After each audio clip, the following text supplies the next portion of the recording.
ব্যাটারিটা পাল্টাই নিলাম, ঠিক আছে। ব্যাটারিটা পাল্টানো হচ্ছে 500 টাকা। আমার ব্যাটারিটা ওনাকে দিলাম, ওনার ব্যাটারিটা আমি নিলাম 500 টাকা। উনি কিন্তু আরেক গাড়িওয়ালার কাছে 5টা ব্যাটারি কি 4টে ব্যাটারি একবারে কিনে নিয়েছে, যেটা বাজার দর সেই অনুযায়ী কিনে নিয়েছে, ঠিক আছে। এখন ব্যাটারিটা কতটুকু ভালো আছে খারাপ আছে উনি ভালো জানে, আমি বলতে পারবো না। আমি সটিবাড়ি থেকে বালুয়া পর্যন্ত আসলাম 2টা লোক নিয়ে। তো আমার কাছে মনে হলো যে আমার গাড়ির যেগুলো আছে এগুলোর মতোই হবে আর কি। তো একজাস্ট হলে ভালো, ব্যাটারি এগুলো একজাস্ট হলে খুব চলে।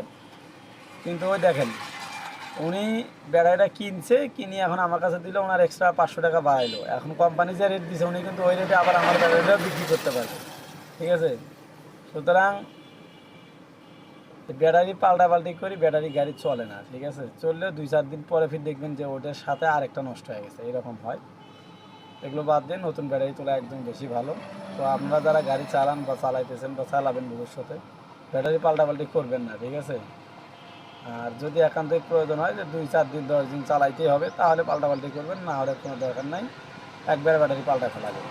ধন্যবাদ সবাইকে, ভালো থাকবেন।